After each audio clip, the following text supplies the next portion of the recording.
Brenda Quintana coming to you from the Beehive. Today I'm going to show you how to make this fancy full card that opens in the middle but towards one side. And when you open it up, this rose and the leaves go one direction, and then you have this little piece that folds open on the other side, and I've just stamped one of the roses on the inside here to make it pretty on the inside too. And the stamp sets we're going to be using are the Bountiful Border stamp set and the Endless Birthday Wishes stamp set, which has a whole bunch of different greetings that you can combine for birthday wishes. To start off with, you are going to need your Simply Scored scoring board. And you're going to need a piece of cardstock. This is Wisteria Wonder cardstock, and I have cut it to 11 inches by 4 1/4 inches. And I'm just going to put this up at the top of my scoring board, and I'm going to score at the 4-inch mark and the 9.5 inch mark. And then you can put your scoring tool aside. And then we are going to just bend this along the score lines, and I'm using my bone folder here just to smooth out the crease. And then on the other side, we're going to fold that in too, and I'm going to use the bone folder to smooth out the crease on that side. So there's the card base. And now let's stamp the rose background. And to do the background, you're going to need a piece of cardstock that is 5 inches by 4 inches, and we're going to use the Wisteria Wonder ink pad, and we're going to use the rose from the Bountiful Border stamp set. And I'm just going to start off by inking this rose. Make sure I've got good coverage, and I'm going to stamp it somewhere in the middle of my piece. And then I'm going to ink it up again. We're just creating a background. So the next one, I'm going to stamp it slightly off to the side and with just a little bit of white around the edge. But I don't want my roses to overlap, but I want them pretty close to each other. Okay, so those are the first two. And then I'm going to find the spaces in between the roses. So I'm always going to find 2 roses and then the blank space beside them to put the next rose. So this one right here is going to come in like that. Okay. And I try to do the center roses first rather than trying to get to the other side and then realizing that I haven't left myself a good enough space. So I'm just going to try and bring them in and do most of the key roses in the center first. And then I'll start filling in on the sides. Like this one right here.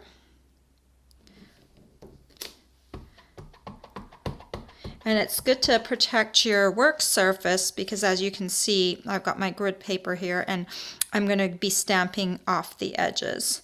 So right here, let me do this one next.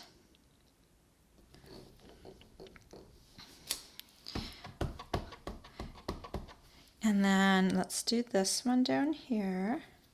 Just keep coming in as close as you can to the gap between 2 roses. There's just enough room to put in this one right here. Okay.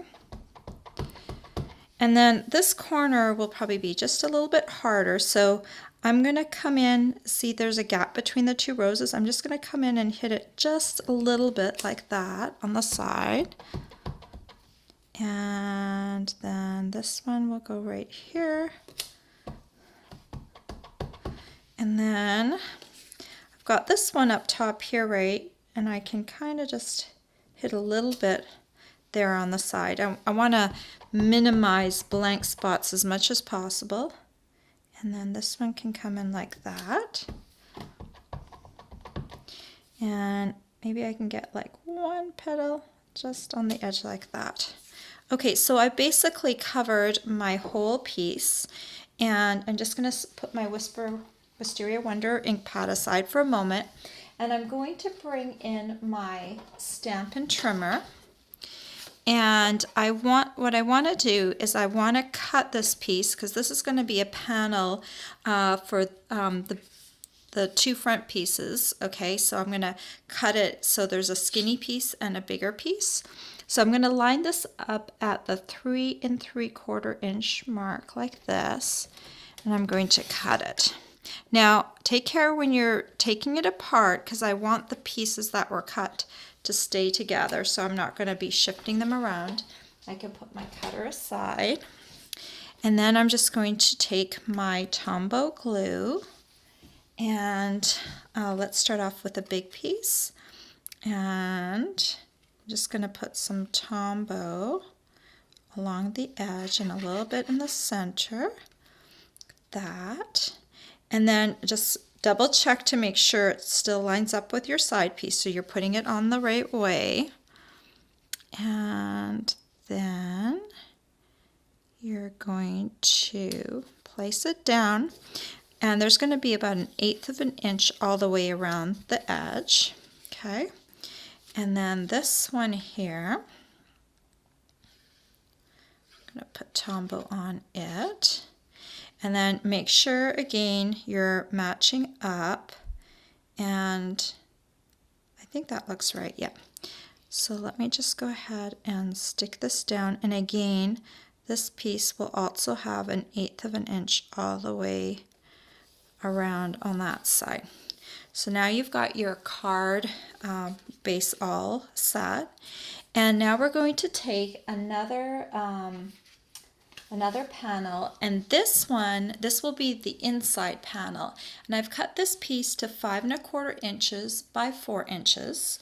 And what I'm going to do, I'm just going to bring my Wisteria Wonder back in for a moment, and I'm just going to ink up my rose one more time, and I'm going to stamp a rose down at the bottom corner, so that way when you open up the card you get to see a little rose on the inside, and it will be nice. And now we're done with Wisteria Wonder, and I'm just going to put a few dots of adhesive on this one, and let me open this to the inside, and I'm just going to glue this down like that.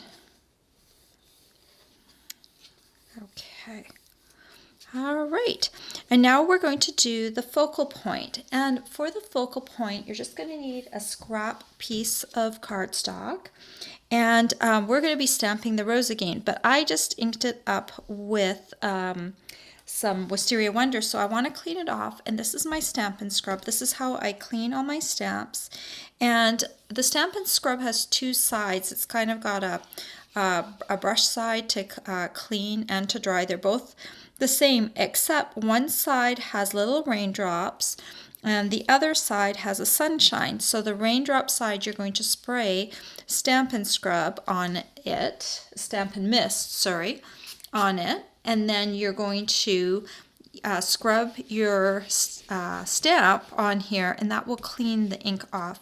This is especially important when you're changing colors, like making big color changes, like from, let's say, a red to a yellow. You want to make sure that you clean off your stamp, and then you just dry it on the other side. It's just like really easy peasy. And then we can take our eggplant, our elegant eggplant, which is just, it's a little bit darker than our wisteria, and we are going to ink my rose up with eggplant, and then we are going to put this one away, and we are going to get out our Mossy Meadow ink pad, and we are going to stamp 2 sets of leaves, so just 1 and 2.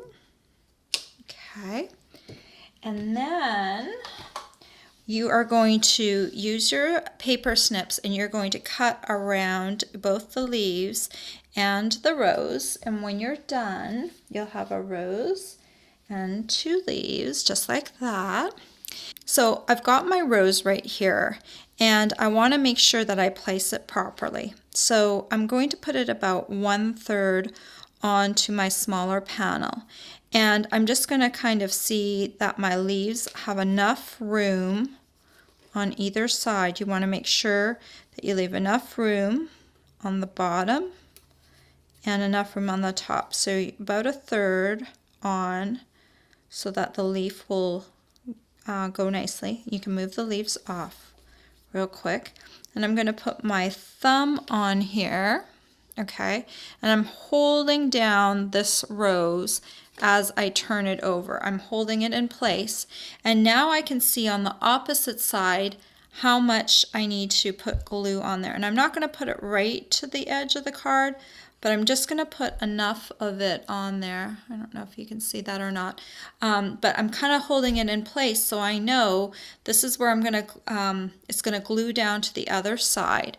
So I'm just still holding it in place, and I'm going to fold the card in, and then I'm just going to let it go.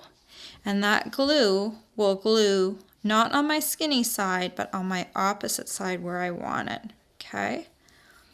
So now when I open it, the skinny side is loose, and this one, it sticks to it. So let me take one of the leaves, and I'm going to put glue on this leaf. And I just want to slide it, I didn't put glue all the way to the edge, so just want to tuck it underneath the edge of my rose like that. Okay. And then for this one, I'm going to just put glue on the top of it, right on the bottom of the stem, because I want this leaf not to stay on my skinny side. I want it to stick with the rose. So I've just got a little bit of glue right at the base of the stem there. And I'm just going to kind of find the perfect spot. I'm going to slide it under my rose like that and center it, position it. Okay, perfect. And then all I need to do is stamp my greeting. And I want to do this also, I still have my Mossy Meadow ink pad.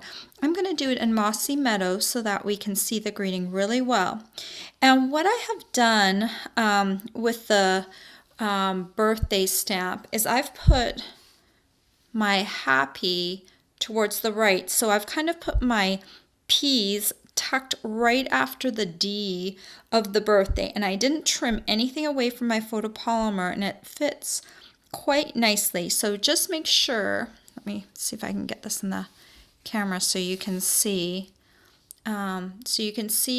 My P's are stuck right behind this D. And what I recommend doing is get it aligned and then test it out on your grid paper and make sure that it looks straight to you, or a piece of scrap paper. Make sure it looks straight to you before you stamp it on your card, because this is one of those instances, because we're stamping over top of a panel that's already glued down, where if you make a mistake, it's not going to, you're not going to be able to redeem yourself unless you put another layer of cardstock over there. So make sure when you're stamping this that you've got good ink coverage, that you're comfortable where it looks, and then go ahead and stamp it down. And there we go. I think that looks pretty good.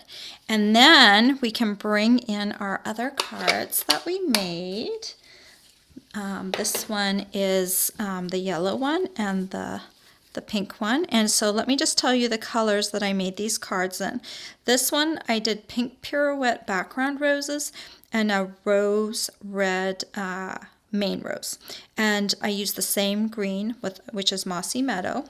With this one, I did So Saffron as the background rose and Crushed Curry as the main rose. And then, of course, the ones I just did now are Wisteria Wonder and Elegant Eggplant. But I've kept all the greens the same. And you can make this card and just make sure you have a lighter color for the background rose and a darker color for the foreground roses, and then you can make this in whatever color you want, and don't they look pretty? All the supplies you'll need to make these birthday cards are available for purchase on my blog. I hope you've enjoyed this tutorial. Bye for now.